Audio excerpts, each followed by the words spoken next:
Good morning student. सामाजिक विज्ञान नागरिक शास्त्र पाठ 2 संविधान निर्माण के कुछ महत्वपूर्ण प्रश्नों को हम इस वीडियो के माध्यम से समझेंगे। हमारा पहला प्रश्न है कि रंग भेदभाव के खिलाफ दक्षिण अफ्रीकी लोगों के संघर्ष का वर्णन कीजिए। दक्षिण अफ्रीका जो है वह अफ्रीकी महाद्वीप, हमको पता है, हमने महाद्वीप पढ़ा, जैसे एशिया महाद्वीप है ना, वैसे ही अफ्रीका भी एक महाद्वीप है और उसके दक्षिण में स्थित है दक्षिण अफ्रीका। वह एक गणराज्य है। तो वहाँ पर लोगों के साथ जो नस्ली भेदभाव किया जाता था गोरे और काले रंग को लेकर, उसके खिलाफ दक्षिण अफ्रीका के लोगों ने क्या संघर्ष किया, उन्होंने क्या कार्य किया है, उसका वर्णन हमें इस प्रश्न के उत्तर में देना है। तो हम देखेंगे कि रंग भेद नस्ली भेदभाव पर आधारित व्यवस्था का नाम है जो दक्षिण अफ्रीका में विशेष तौर पर चलाई गई थी। ऐसे में रंग भेदभाव के खिलाफ दक्षिण अफ्रीका के लोगों ने निम्नलिखित प्रयास किए हैं। पहला प्रयास क्या किया कि अश्वेत तथा रंगीन चमड़ी वाले लोगों ने रंग भेदभाव प्रणाली के खिलाफ संघर्ष किया। उन्होंने इसके लिए हड़तालें की और सभाएं की और विरोध प्रदर्शन किए। इसके अलावा दक्षिण अफ्रीकी नेशनल कांग्रेस, जो कि एक संगठन था, एक पार्टी आप कह सकते हो, उसके झंडे के तले सभी लोग एकजुट हुए। क्यों एकजुट हुए? ताकि वह नस्लीय भेदभाव का विरोध कर सके। मतलब इस पार्टी ने सपोर्ट किया था एक तरह से देखा जाए तो।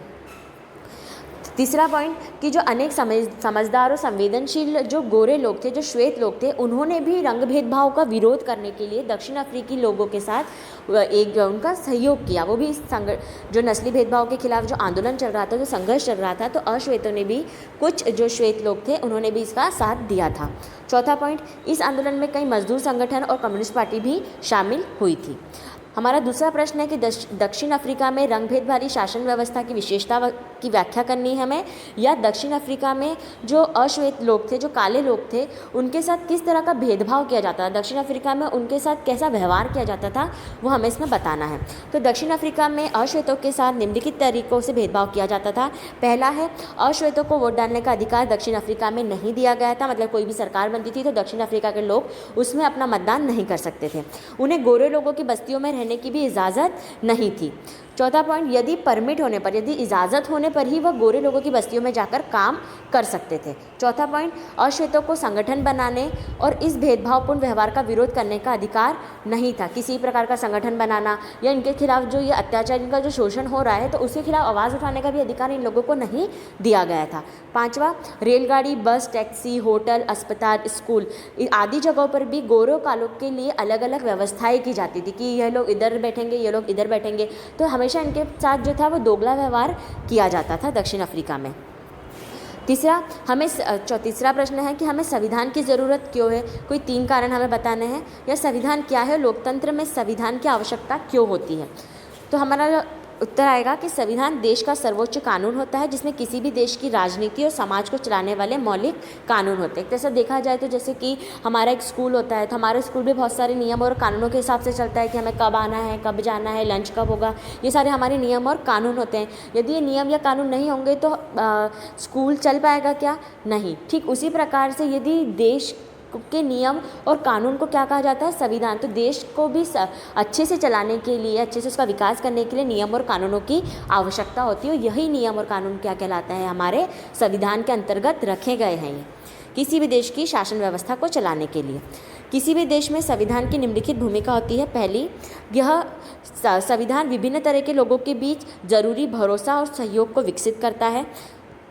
दूसरा, यह स्पष्ट करता है कि सरकार का गठन कैसे होगा, इसे कैसे फैसले लेने हैं और किसका, सरकार को क्या अधिकार होगा, सरकार कितने साल के लिए बनेगी, सरकार बनाने के लिए मुख्यमंत्री या प्रधानमंत्री की नियुक्ति किस प्रकार से होगी, ये सारे नियम किस में लिखे हुए हैं? संविधान में लिखे हुए हैं।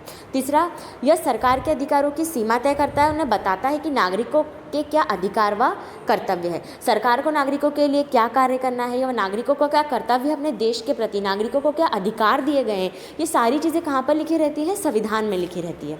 चौथा, ये अच्छे समाज के गठन के लिए लोगों की आकांक्षाओं को व्यक्त करता है। हमारा संविधान अल्पसंख्यकों जैसे कि एसटी, ओबीसी, जो पिछड़ा वर्ग है, जो गरीब तबका है, जो कमज़ोर वर्ग है, उसका एक तरह से देखा जाए तो संविधान क्या है? रक्षक है। क्योंकि इन लोगों का विकास करने के लिए जितने भी नियम व कानून हमें दिए गए हैं वो कहाँ पर लिखे हुए हैं?